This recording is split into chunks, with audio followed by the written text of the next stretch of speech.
Guys, welcome back to another episode here at Full Throttle. Thank you so much for tuning in on today's episode. If you are brand new to the channel, be sure to hit that subscribe button and check out all of the other content we have here at the Full Throttle YouTube page. We have a great content list, so be sure to check that out. Today we will be doing, the first maintenance on the GLK, so we'll be doing an oil change first thing first, and we will be using an OEM filter, the MAN filter HU718/5X.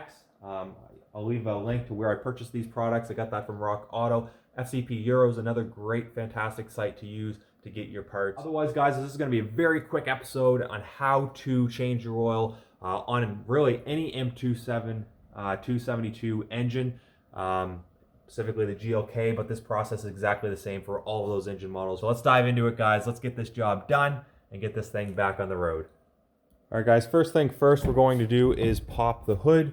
So of course, the hood latch is underneath the left side of the driver's dash. Pop that there.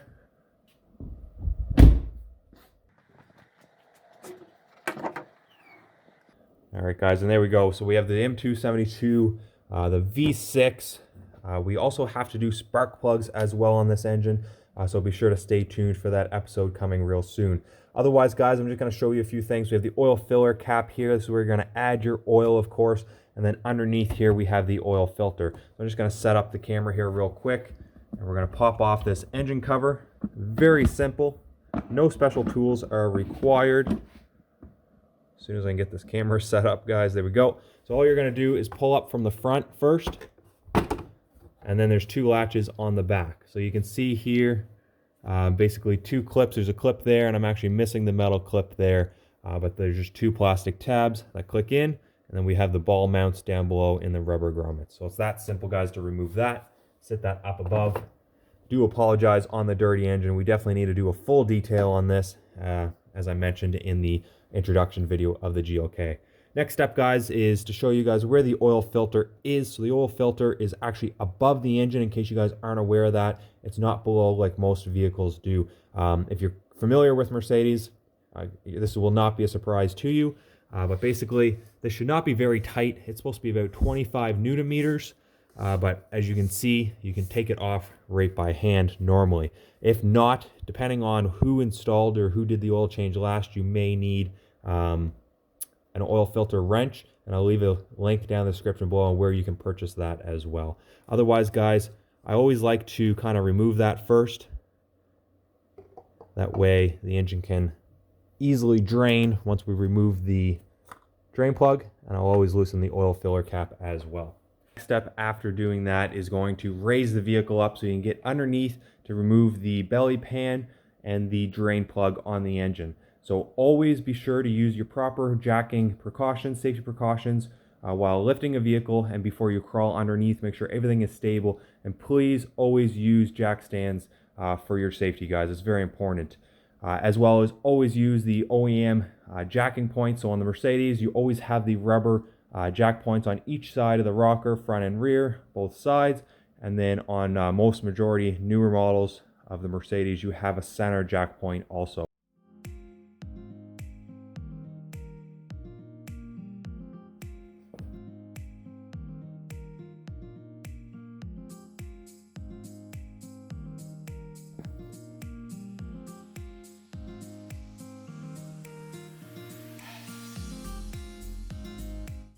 Next step is to remove the belly pans underneath the vehicle. You're going to use an 8mm socket.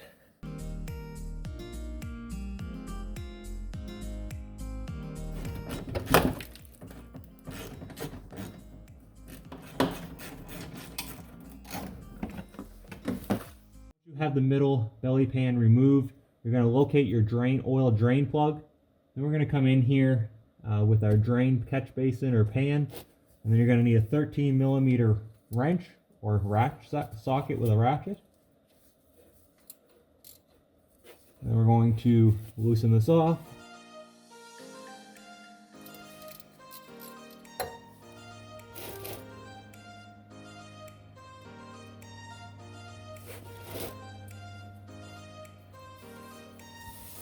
As I'm letting that oil drain, I'm going to move up top here to the oil filter and get this replaced while that's draining down below. So this is very simple, guys, but there's a very important task to this. So once you unscrew the oil filter housing, like I said, you're going to pull up the filter. I'm going to pop this off. So this is the old. That is the old filter. You can dispose of that properly. And here we have our brand new MAN OEM filter, made in Germany. Set that aside. And this is where the important part comes in, guys. So on this housing, we have 3 different oil seals or rubber seals. We have one at the main cap and then 2 down below. So you always want to replace those. I find the easiest way is to use a hook pin like this, pick, and we're going to come in here, get underneath the rubber gasket, and then basically just curl it right around until you remove it. And you're going to repeat this process on the other 2.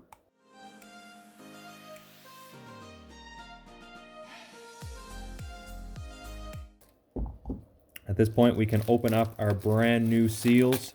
Very important also, you always want to lube up the seal with some excess oil.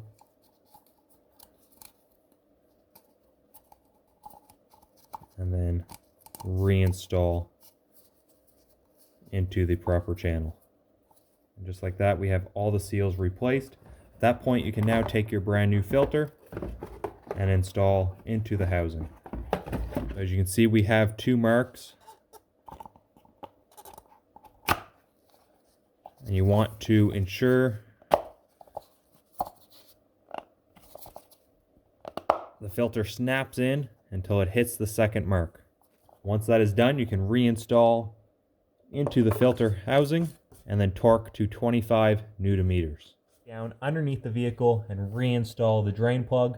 Again, that's with a 13 millimeter bolt. And I do highly recommend to always replace the copper crush washer every time you do remove. You're going to torque this bolt to 22 foot-pounds. At this point, now that we have the drain plug reinstalled, we have our brand new oil filter and all the seals replaced. We can now start adding the brand new oil. You want to be sure you tighten this to 25 Newton meters or about hand tight.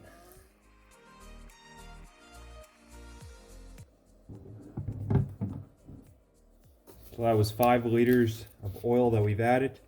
As I mentioned, it calls for 7 liters with filter change. So we're going to add another 1.5 liters to 2 liters, and then we'll check the oil again.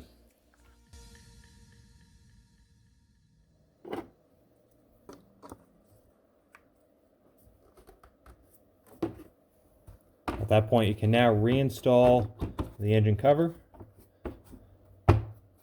Alright guys, once you have the engine cover reinstalled, I highly recommend going under and checking for any leaks from the engine. You can fire up the engine at this point, check for any leaks, shut it off. If everything looks okay, at that point you can then reinstall your belly pan underneath, jack up the vehicle, remove your 2 jack stands, lower the vehicle down, fire up the engine, let her warm up to operating temperature, and then we can shut her down and check the oil level, and then we can make any adjustments if needed at that point. You want to be sure you're between the recommended level on the dipstick. At that point, we will move into the cabin and reset that service reminder on the dash as well. So that way you don't have that annoying light constantly popping up every time you start the vehicle. I have the vehicle back down on level ground. I have the engine up to operating temp. So now we're going to check the oil level. So you're going to remove the dipstick, engine off. We're going to reinsert.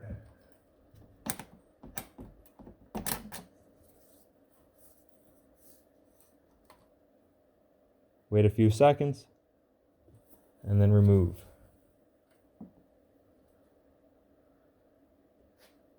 Alright guys, so I'm going to try to show you this. So right now, we have right below the 3rd dot is a line, that's the min mark, and then we have the high mark, max. So you want to be between min and max, obviously, and up towards the max in my opinion. So right now we're just above the middle dot. If you can see the shininess, then it kind of goes dull.